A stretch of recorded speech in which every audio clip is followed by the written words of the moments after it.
Já. Hi, my name is Felipe, and today I will talk about the music of India and Pakistan. So, this is a very culturally ancient region. Uh,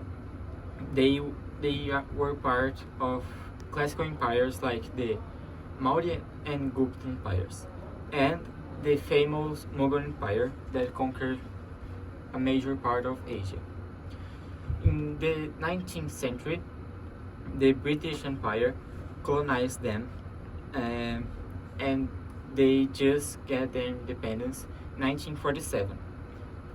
This year, India and Pakistan, that were just one country, separated between them, and since then they are fighting by religious or. Right. Hi, I am Constanza. So, as Felipe said, the history of Pakistan and India are intertwined with itself. So their music are really similar too. There are some differences also, but their music is mainly learned through oral tradition.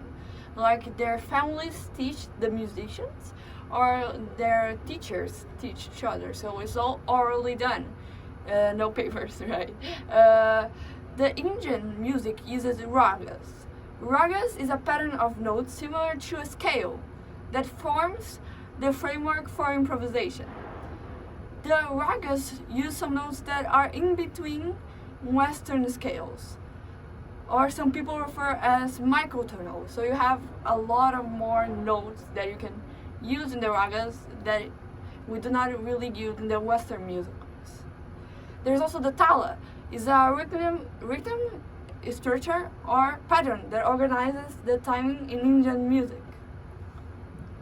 Many songs of Indian and Pakistani musics may seem very long to Western people as ourselves, but the music develops through repetition and improvisation.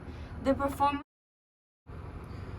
So, the typical instruments of India and Pakistan are the sitar, this one, a plucked stringed instrument originating from the Indian subcontinent, and very used in the Hindustani classical music, and was invented in the medieval India. This is the tabla, a pair of hand drums from the Indian subcontinent. This is somewhat similar in shape to the bongos. Since the 18th century, it has been the principal percussion instrument in Hindustani classical music. This is the sarab, a stringed instrument used in Hindustani music on the Indian subcontinent. It is known for a deep, weighty, and introspective sound, in contrast with the sweet, overtone, rich texture of the sitar that I already said.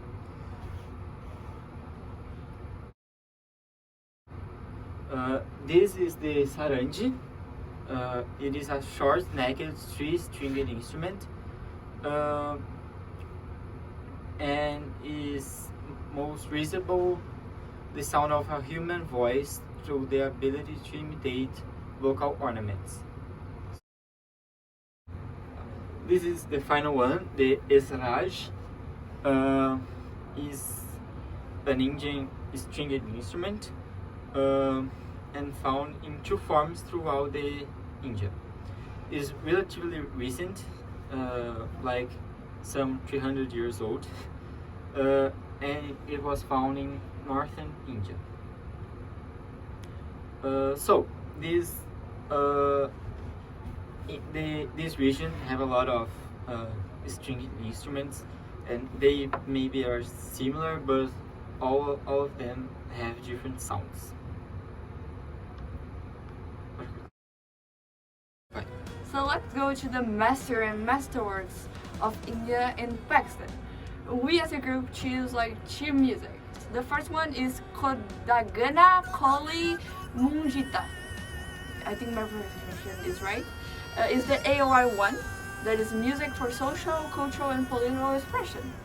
The genre of this music is Indian alternative music, that in summary is Indian alternative music, characterized with their diverse and experimental nature, lyrical depth, and strong online presence, but like with Indian music and classical music elements. So it's like, yeah, Indian music from India. So this music is in B major and has 150 BPM. It's interpreted by Raghu Dixit and composed by Raghu Dixit. The second music is Ad Pia Ki Ai. Is in the Misha Bravi style, that is a classic style from India, and is a tourism. This music is from a film. The film name is Prahar, and it's really really famous film. The music is really famous in India. So it's the fourth one because it's the music from a film. Is interpreted by Shuraba Gurtu and composed by Lakshmikanti Pirlarme Mangashi Kurkan.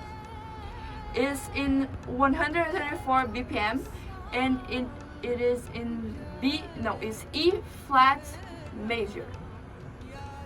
So what is the difference between the two musics? First I'm gonna play the first music, the Kondaga Kolinungta, that is playing right now. Just a short thing so you can understand a little bit of the music. And now the second music, Ad Pia Kiai. As we can see, these musics have some things in common and some things that are different. Some things in common is the use of strings. Instruments that have strings are really used on Indian music, so it's similar to use a lot of string instruments. These two musics are also a little fast. They're not really fast, so like it's a difference that they have a little bit of difference in their BPMs. As I said before, the first one is 150, the second one is 134. But they're a little fast music also. But mainly they have differences. Like the key signatures are really different. The first one is B major and the second one is E flat major. So it's like extremely different purposes, like different AOIs. The first one is strictly made for a movie. The second one is made for cultural expression, so different things. And the voice and the melody are extremely different, so we can see how different it is. So this is our group summary on Indian music and Pakistani music. I hope you guys liked it, and research more about these wonderful songs from India and Pakistani, because we don't know so much of it, and it was really fun to know it more.